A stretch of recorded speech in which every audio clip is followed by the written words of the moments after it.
Cuando mi esposo me golpeó, mis padres vieron el moretón, no dijeron nada y se fueron. Él sonrió con sorna con una cerveza en la mano y dijo, «¿Qué familia tan educada tienen?». Pero 30 minutos después, la puerta se abrió de nuevo. Esta vez me puse de pie y él cayó de rodillas.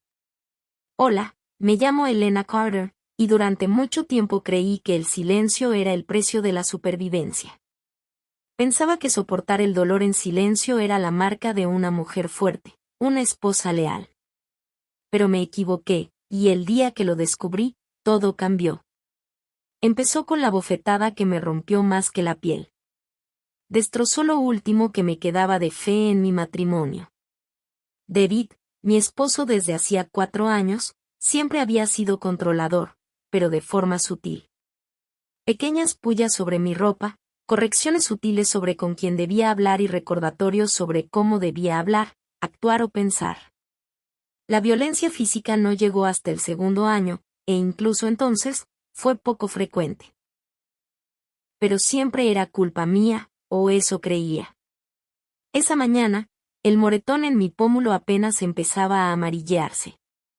Todavía estaba hinchado, y no me había maquillado porque no esperaba visitas. Pero entonces sonó el timbre, y cuando vi a mis padres en el porche, me quedé paralizada. Habían llegado en coche desde 3 horas de distancia sin avisar. No los había visto en 6 meses, desde Navidad. Abrí la puerta y mi madre posó la mirada en mi rostro. Se quedó mirando la hinchazón, la sombra morada de la huella de la mano de David. Mi padre siguió su mirada y, durante un largo instante, nadie dijo nada, ni una sola palabra. Entonces mi madre dijo, con el mismo tono que usaba al hablar del tiempo, que solo habían pasado de visita y no querían quedarse mucho tiempo. Mi padre murmuró algo sobre el tráfico en el camino, y luego se marcharon. Me quedé parado en la puerta, atónito, mientras su coche salía marcha atrás de la entrada. David lo vio todo desde la sala. Estaba recostado en su sillón habitual, con las piernas abiertas y una cerveza en la mano, como si fuera el dueño del mundo. Me observaba mientras los observaba. Entonces se rió, «¿Qué familia tan educada tienes?». Hizo una mueca de desprecio, llevándose la botella a los labios. «Supongo que saben que no deben interferir». No respondí. No lloré. No grité. Cerré la puerta y fui a la cocina, intentando calmarme para preparar café. Pensé que ahí se acababa todo. Pero 30 minutos después, volvió a sonar el timbre. Supuse que eran ellos otra vez. Quizás habían cambiado de opinión. Me limpié las manos y caminé hacia la puerta. David ni siquiera levantó la vista. Abrí la puerta y todo cambió. En el umbral estaba mi hermano mayor, Aaron. No lo había visto en casi 2 años. Nos distanciamos después de que se mudó a Arizona por trabajo. Nunca le conté del abuso. Siempre había sido protector cuando éramos pequeños, y sabía que haría algo imprudente. Pero de alguna manera, él lo sabía. Sin decir palabra, entró, me miró a la cara y luego se giró hacia David. David se levantó, con una sonrisa que se le esfumó al observar la complexión de Aarón. Mi hermano era un exoficial militar, e incluso vestido de civil, parecía alguien con quien no querrías meterte. «¿Quién demonios eres?», dijo David. Su bravuconería ya se estaba desmoronando. Aaron no respondió de inmediato. Simplemente entró en la habitación con una furia silenciosa y controlada. Luego habló en voz baja y mesurada. «Soy quien te hará recordar lo que se siente el miedo». David se burló, pero pude verlo en sus ojos, el cambio. La forma en que su sonrisa arrogante temblaba en los bordes. Dio un paso atrás, dejando la cerveza como si fuera a protegerlo. Esta vez, me puse de pie. No me escondí detrás de Aarón. Entré en la habitación, pasé junto a los moretones, el silencio y años de vergüenza. Miré a David directamente a los ojos. Fuera de mi casa. Se rió, aún intentando controlarse. ¿Y si no lo hago, vas a llorarle a tu familia? Evan dio un paso al frente, pero levanté la mano. No, esta es mi casa, mi vida. Y ya no me haces daño. David abrió la boca para hablar, pero algo cambió en mi voz. Algo que no sabía que aún tenía. Poder, determinación. Lo vio, y lo destrozó. Cayó de rodillas. No sé si fue miedo, culpa o una retorcida sensación de supervivencia. Pero en ese momento, el hombre que había controlado mi vida, que me había hecho sentir insignificante e inútil, se arrodilló en el suelo de la sala como un delincuente pillado en plena flagrancia. Aarón no lo tocó. No tuvo que hacerlo. El silencio entre nosotros era más fuerte que cualquier puñetazo. David empezó a suplicar. Dijo que estaba borracho, que no lo decía en serio, que me amaba. Se arrastró hacia adelante como una marioneta patética deshaciéndose en el escenario. Me di la vuelta. Evan se quedó para asegurarse de irse. Fui a mi habitación y empecé a preparar la maleta. Pero esta vez, no fue una huida desesperada. No estaba corriendo. Se iba para siempre. Con la cabeza en alto, una hora después, salí de esa casa y no miré atrás. Aarón me llevó a un pequeño y tranquilo Airbnb a las afueras de la ciudad. No me hizo muchas preguntas. Simplemente me dio té y se sentó conmigo hasta que salió el sol. Esa noche, lloré. Pero no eran lágrimas de miedo ni de impotencia. Eran las lágrimas de alguien que por fin se había liberado. Pero la historia no termina ahí. Verás, los abusadores no siempre se quedan callados. Y David tenía unas más bajo la manga. Una que traería de vuelta la ley, las mentiras y a mis propios padres. Y esta vez, no sería yo quien estaría solo. La mañana después de irme, David estaba tranquilo, pero mi mente no. No había dormido, aunque permanecí inmóvil en el sofá del Airbnb, arropado con una manta.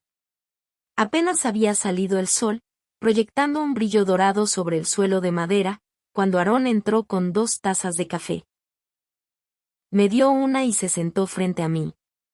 ¿Y ahora qué?, preguntó con dulzura. No respondí de inmediato. Estaba mirando la pantalla del teléfono en mi regazo.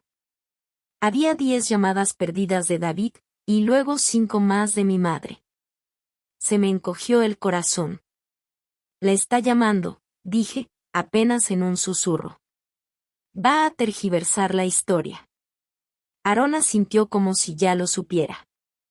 La gente como él siempre lo hace. No quería creerlo, pero una parte de mí ya sabía que mis padres se pondrían de su lado. No quería pensar que lo harían a sabiendas. Quizás era negación, quizás vergüenza, pero ya habían demostrado dónde estaba su lealtad. Cuando vieron el moretón en mi cara, no dijeron nada y se marcharon. Al mediodía, lo confirmaron. David presentó una denuncia policial. Afirmó que lo había golpeado, dijo que tenía problemas mentales y que le había dado una paliza cuando se negó a dejarme beber. Incluso les mostró fotos. Un rasguño en el cuello, debió de habérselo hecho él mismo. Y así, sin más, recibí una llamada de la comisaría. Había una orden de alejamiento. Sentí que no podía respirar. Evan se agarró la nuca, paseándose por la habitación como si estuviera al borde del abismo. Necesitamos un abogado. Esto no va a parar. Asentí. Hicimos algunas llamadas. Y esa misma noche, una de las antiguas contactos de Evan, una mujer perspicaz y de mirada ardiente llamada Dana, nos acompañó en el Airbnb. Le entregué mi historial médico, fotos de los moretones que había ocultado durante años, grabaciones de voz que había empezado a guardar en mi teléfono después de que las cosas empeoraran con David. Todo. Dana se recostó, procesándolo todo.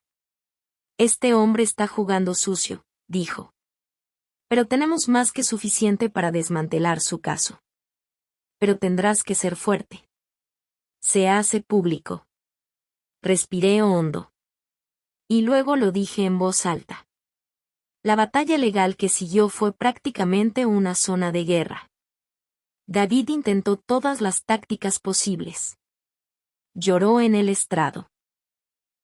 Afirmó que yo era errático, un borracho, e incluso acusó a Aarón de amenazarlo con violencia. Mis padres presentaron una carta en su defensa. Dijeron que no habían visto señales de abuso. Que David siempre había sido un yerno respetuoso. Me quedé mirando sus palabras, impresas en blanco y negro, y sentí algo dentro de mí con ella. Pero no lloré, no esta vez. En cambio, sacamos todo a la luz. Dana presentó fotos de cada incidente, mis historiales médicos, las notas de mi terapeuta. Incluso un video secreto que había grabado hacía meses de David dándome un portazo en la cara y lanzando un vaso contra la pared a pocos centímetros de mí. El jurado guardó silencio. Entonces Aarón subió al estrado. Contó la historia de ese día. De cómo me encontró. Del moretón. De David cayendo de rodillas como una rata acorralada. No adornó. No dramatizó. Solo hechos, fríos y firmes.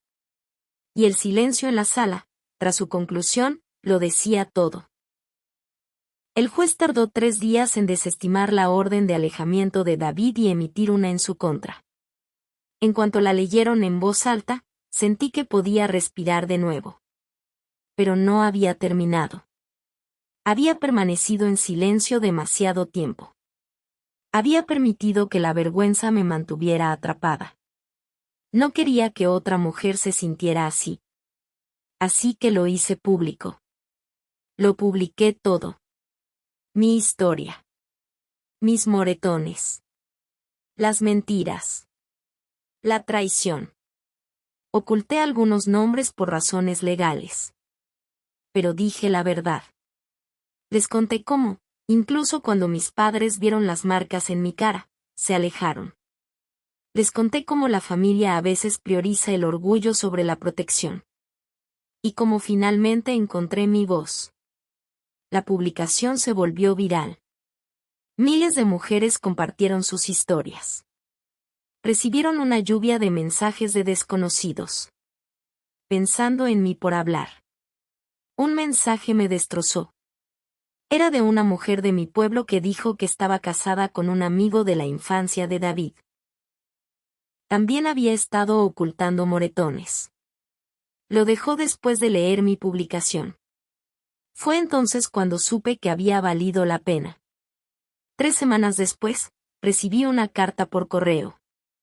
De mis padres, no era una disculpa. En realidad, no. Fue más bien una justificación. Dijeron que no sabían cómo ayudar. Que no querían empeorar las cosas.